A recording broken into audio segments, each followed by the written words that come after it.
profound. But we need to bring a heightened sense of awareness to aspects of our experience so that we can appreciate subtle adjustments, like releasing tension in your shoulder. Yeah. Yeah, thank you. Great questions tonight. I feel like I could go all night. So,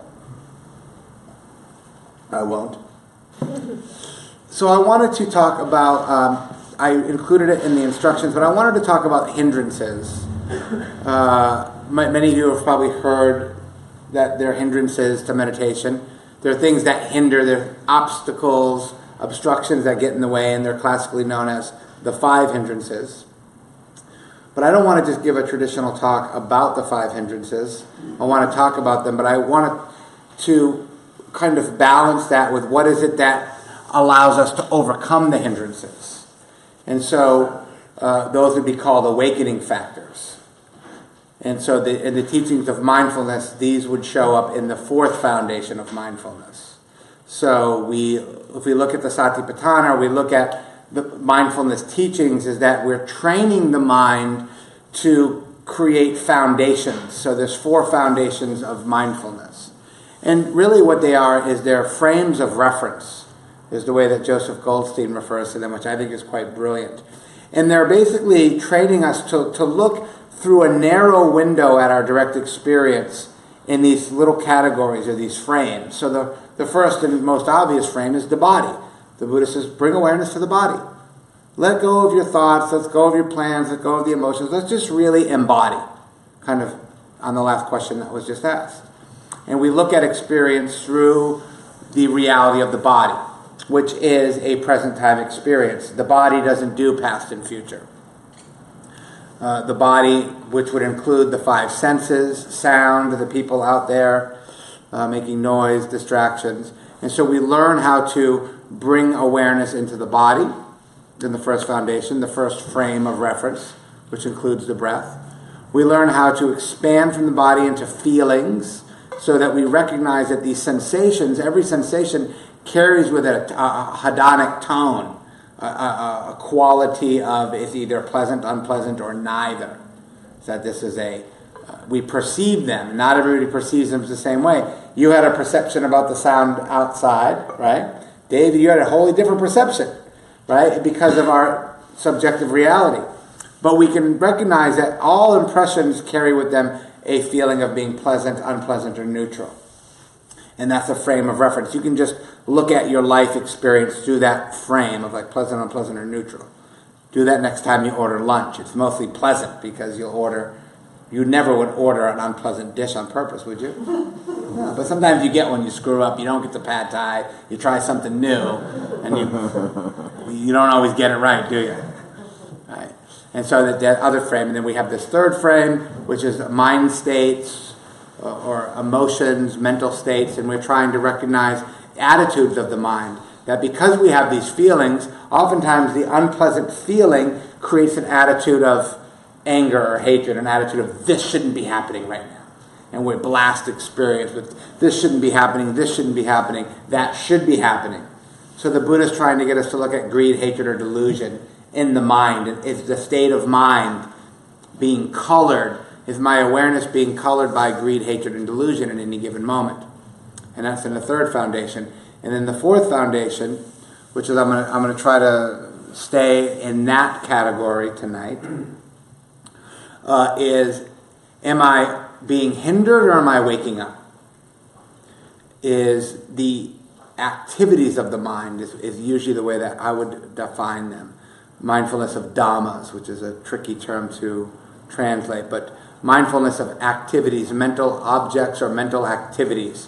We could almost just say thinking. Have you ever been obstructed by thoughts? Has your thinking mind ever gotten in the way of your happiness? Has it ever gotten in the way of your mindfulness? Right. So we see that there's these hindrances. And so we have to identify hindrances. We have to learn how to work with hindrances. And that the more we're able to do that, the more we arrive in these factors of awakening. So there's 5 hindrances and 7 awakening factors. The first awakening factor, probably no big surprise, is mindfulness. So we have to learn how to bring mindfulness to hindrances, two obstacles, things that obstruct us from awakening. And so we could say, if we wanted to be simple, which is my preference, is that the whole process of awakening, or the whole Buddhist endeavor, is essentially a strategy or an endeavor where we are trying to cultivate wholesome mind states and abandon unwholesome mind states. Or we're trying to cultivate skillful means and abandon unskillful means. And probably in colloquial terms, we could really just say we're trying to cultivate healthy mind states and healthy attitudes, and we're trying to overcome or abandon unhealthy states of mind. And so, well, what are healthy states of mind? What are unhealthy states of mind? We probably have a pretty good idea just thinking about that. But in the Buddhist context, we're trying to cultivate qualities of mind that are rooted in awareness, that are rooted in generosity, that are rooted in kindness and compassion and forgiveness and appreciation and contentment and acceptance. Probably everybody would do a little checkbox and go, yeah, those all sound right. But not so easy perhaps to do that. Maybe easy to agree with that and say, oh, that sounds right. But how does one actually go about that? So how do we cultivate awakening factors and cultivate qualities of mind that ultimately will end suffering? And so we want to abandon things. I love this idea that I'm abandoning something. I don't know why I like that terminology, but oftentimes in the teachings, I don't know what the Pali term is, but there's this strong, the Buddha is always asking us to abandon craving and abandon ill will and abandon greed and hatred and delusion and these unwholesome mind states, to abandon those. And sometimes I try to visualize myself like driving down the highway and pulling over and just like kicking it out of the car. Like just abandoning it, like you're out of here. Blaming, I am done with you, man. Like get out of my car. So it's this kind of like almost humorous way of which we can start to overcome these states of mind.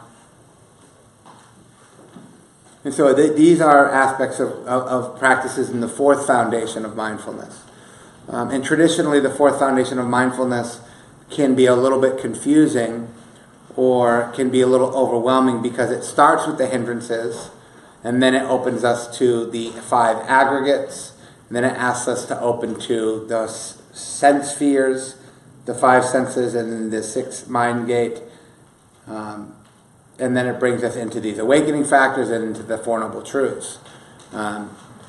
So that's a lot. That's too much, I think, to try to digest in one talk or really in one endeavor. But when we look at the different versions of Satipatthana, there's a couple of different Chinese versions. I think there's a Tibetan version. That if we look at the foundations of mindfulness from different schools, that they almost all include this idea that we're trying to cultivate awakening factors, we're trying to wake up and to inspire these wholesome mind states, and we're trying to abandon the hindrances.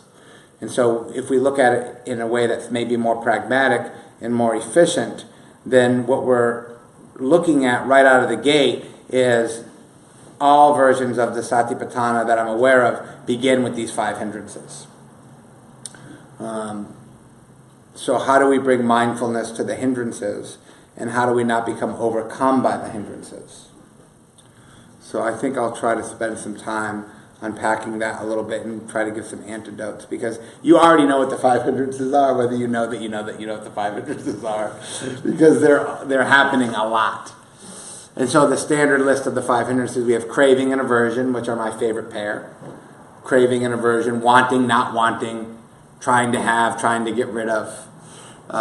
Craving, aversion, lethargy or dullness of mind, restlessness of mind, and the fifth and final hindrance that seems to be the biggest bully of the bunch is doubt, which I think is probably the nature of depression that we find people in our culture struggle with so much. This I can't do attitude, low self-esteem, a sense of whether it's doubt, self-doubt, doubting your own abilities, or doubting, so there's the internal self-doubt, I can't, and then there's the external doubt, it doesn't work anyway. And sometimes both of those team up on you at the same time. It doesn't work anyway and I can't do it anyway, and it's all just a big nothing. I don't know if you've ever had that moment of experience recently, but I've had a long bout with that one. So usually I'll repeat it. So really, essentially, the first two ones that are so easy to talk about and so good to talk about are craving and aversion, oftentimes translated as sense desire, but that's really not so great because I don't think desire is a hindrance. I think desire is pretty neutral. It's important. We have to have desire. And to label it as negative or hindrance is not so helpful because the way that even Buddha talks about it, he talks about it as craving for desire, sense of craving. So it's the experience, the very normal experience of wanting something that's not happening to be happening. It's usually rooted in the third foundation. If we back into it, it's usually rooted in greed. And if we back into the second foundation, it's usually rooted in wanting things to be more pleasant, wanting things to be more comfortable, wanting things to be more agreeable, wanting people to behave the way that you would like them to behave. So it kind of, through the foundations, it gains momentum on us. And when we get caught in craving, it becomes a hindrance because we typically aren't mindful, we're not aware of it, but we're caught in the strategy of that. Craving is oftentimes carries with it a delusion or carries with it this exaggeration that if I could make the thing that I want, if I could get the craving to work, if I could do the thing, then I would be happy. And I would be at ease. And I would be comfortable with my life. Have you ever had that thought? If only this would happen, then I would be, if only then, but not, and no good. Right? That's pretty common. Psychologically, that's not a hard moment to notice. Right? But that's a hindrance because what it does is it takes us out of our own direct experience and it brings us, I feel like, almost into this alternative reality where we're not really so interested in our life. We're not really interested in the day that we're having. We're not so interested in the life that we're having. We're very, very interested in what should be happening. And there's that wanting. And we fall asleep into that. And so that's why it's a hindrance, because we fall asleep into the hindrances. And so we're not awakening. We're not cultivating an awakening factor of mind. We're actually being drawn into and dictated by this craving. Now, when you practice meditation, you're probably going to see it a lot. The Buddha was very generous, and he singled out 5 things that you're probably going to see a lot. So don't give yourself a hard time if you experience the hindrances. You actually should be happy if you're experiencing the hindrances because you're recognizing them. You're seeing them now. So again, if we bring mindfulness to craving when it's happening, is you're disarming it by being aware of it. Like you did a great job explaining the next hindrance, which is aversion. Right? So that's the next hindrance, is the opposite of craving. Instead of wanting things to be different, there's something happening that you're not wanting. Right? And then you get caught in that strategy. Somebody's making noise outside the building. They shouldn't be making noise outside the building because we're in here trying to meditate. If that sound and distraction would go away, I would be having a better experience. And if I were having a better experience, my life would be better. And we get caught in that. It's like the dog chasing his tail. Aversion, aversion, aversion, aversion. Not wanting, resisting, got to get rid of, should be different, if only. And that kind of, we fall asleep into that. And that's hindering our awakening process. We're not awake. We have fallen asleep. I like to use these analogies of being awake and being asleep because you can be awake all day and pretty much be asleep all day. You can be awake and asleep at the same time, right? That's kind of one of the things about mindfulness that's so amazing, is that we can watch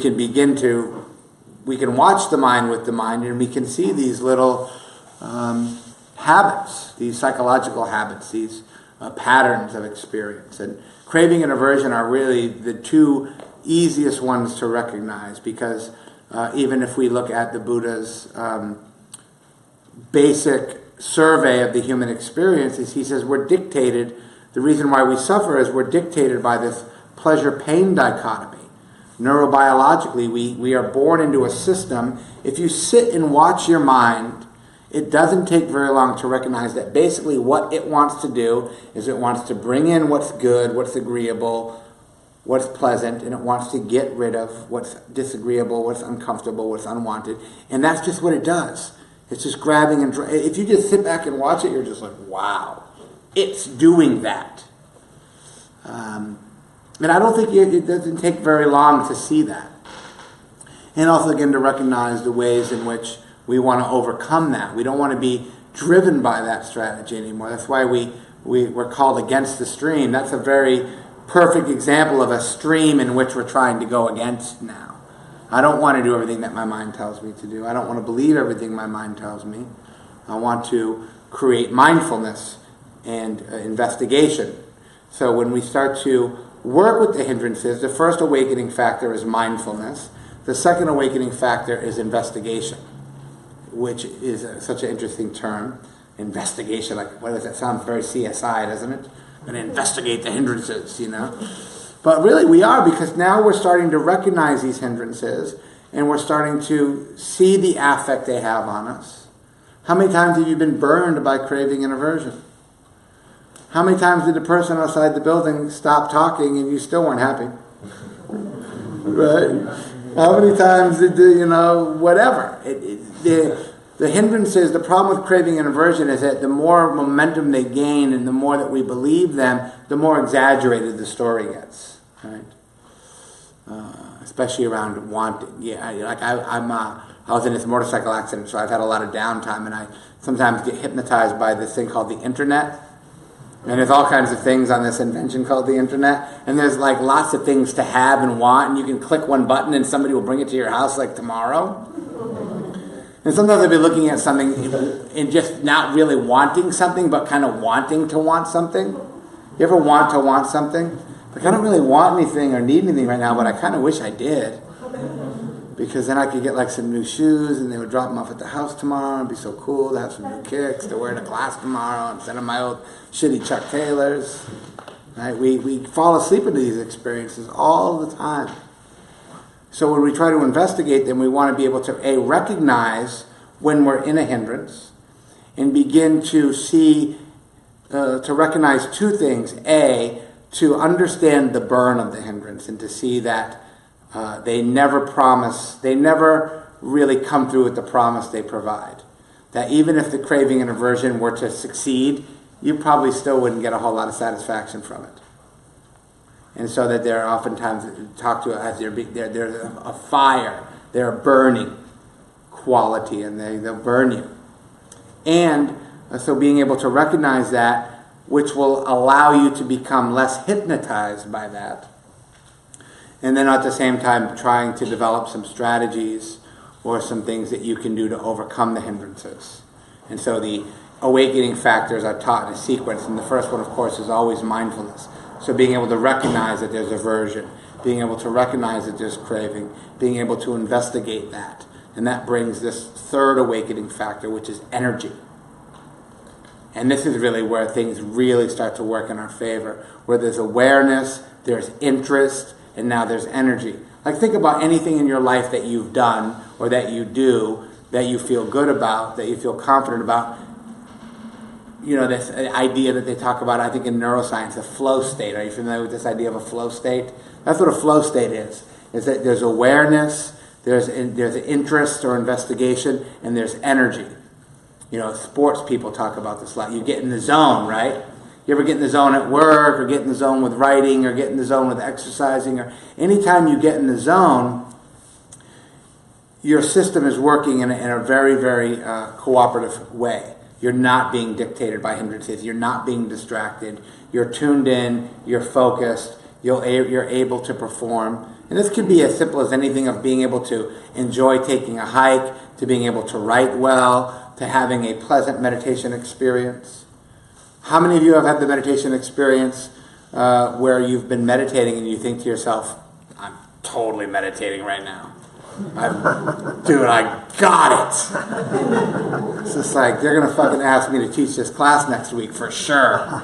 You're just in that energy. There's an energetic quality to it there's almost an enthusiasm to it, right? And when you're in that state, you'll probably find that you rather like that. The hard part, of course, is to not ruin the state by clinging to it, and then becoming energetic and becoming enthusiastic, and then letting craving come in and just kind of ruin it for you. When you start planning retreats, or you start, you're like, I'm going to apply for the next facilitator training, or I'm going to do something about this state. And so when we're able to do that from that energy, what comes out of that is a sense of joy, enjoyment, appreciation. Enjoyment, one of the 5 basic emotions. It sounds good, doesn't it? I like joy. But actually, a lot of people find that they have a hard time with joy. And that there's one researcher who I really like, this researcher, scientist, meditator guy named Mario Martinez, who believes that for many people, joy is a horrifying emotion. That many people would rather be scared or angry or sad than joy, because to some degree we don't know what to do with it. Right? And so how do we enjoy that which is enjoyable? So again, we have these heart practices of appreciation. How do we learn to appreciate that which is enjoyable? And so that this awakening factor.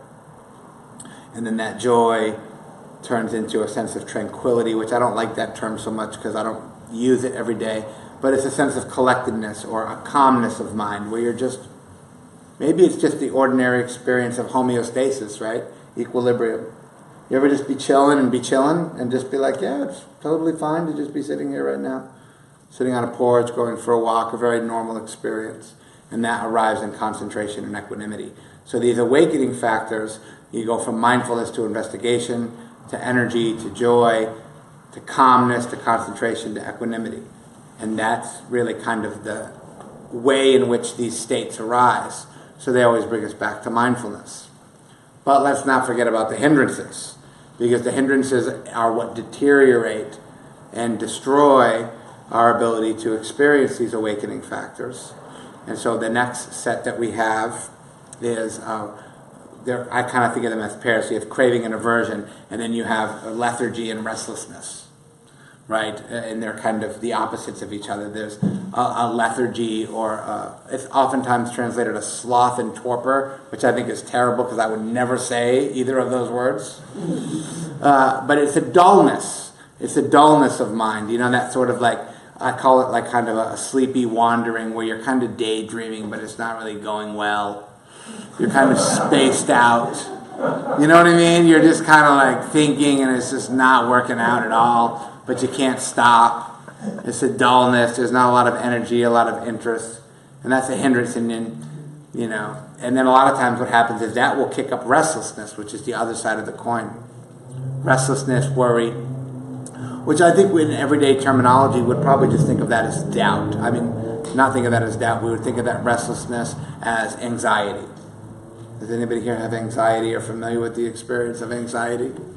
Yeah, you usually are not at ease with anxiety. They don't happen simultaneously. And so again, we can bring mindfulness to that. Or like when I'm practicing meditation, I can think, there's dullness in my mind right now. I'm kind of sluggish and I'm not that interested in being here right now. And I think I'll just think about something else that would be better. And then you kind of give into that, don't you? We fall asleep into that. Or we become agitated or restless. And so again, when we look at these hindrances, when we can prime the pump of the first awakening factor is to be mindful. And of course, always with these strategies, if you can't recognize that it's happening, there's not much you can do about it. So when you're sitting, when you're practicing, being able to recognize craving in the mind, being able to recognize aversion in the mind, being able to recognize dullness, lack of interest, lethargy in the mind, being able to recognize restlessness, anxiety in the mind. And I know that when I hear these, I kind of get a little bit bummed out because I'm like, yeah, you just described my mind. I remember the first time I sat at a retreat 20 some odd years ago, and Joseph Goldstein, I'll never forget, I was on this retreat and he gave a talk on the 5 hindrances, and I was totally paranoid because that was way back when I was still taking acid and doing drugs. So I was like kind of tripped out about being on retreat anyway, and I totally was like, this dude is ratting out my mind. He's telling everybody here about what my mind does all day long. And it's so great that when we hear the teachings that way, where it's just like, if you identify and recognize these things, it means that that you're able to see these habits and these hindrances as they occur. And so the last one, recognizing doubt, which is the most difficult one to recognize, it's also the most difficult one to work with, is that sense of skeptical doubt.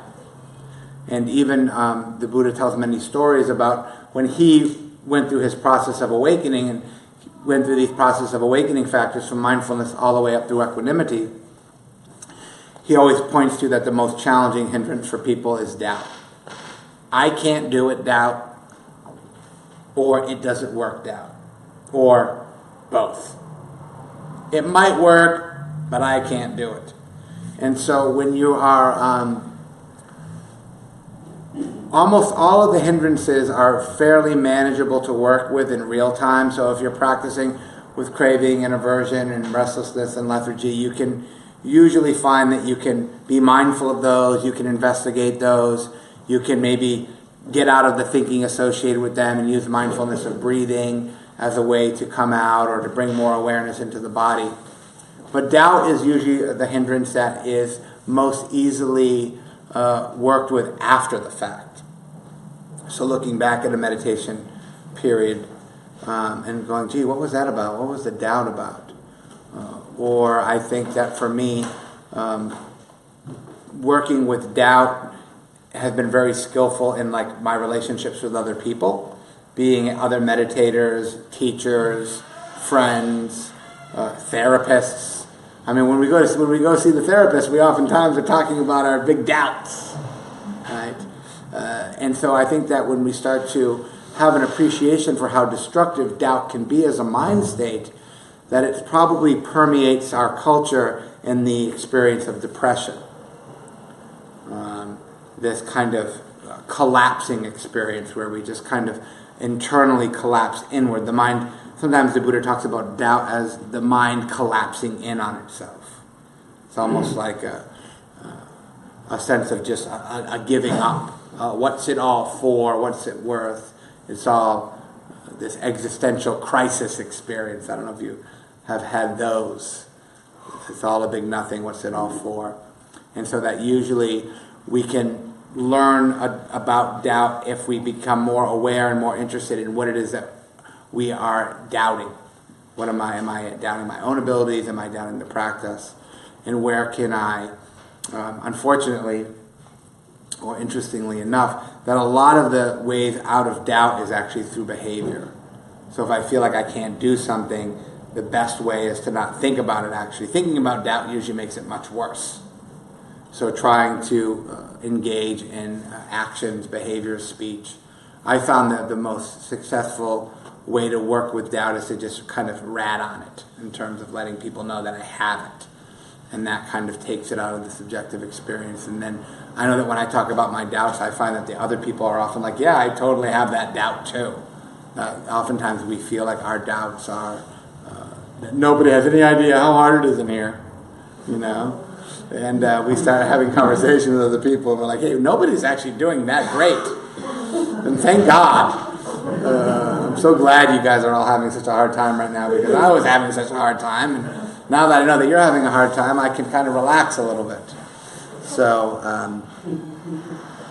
lastly I'll say is that when we work in these foundations of mindfulness, and you start studying some of these teachings, one of the most effective strategies or things that's not that difficult to remember is to just kind of always be questioning the quality of the mind state, or what is the activity in the mind? Is there craving and aversion? Is there dullness? Is there anxiety and restlessness? Is there doubt?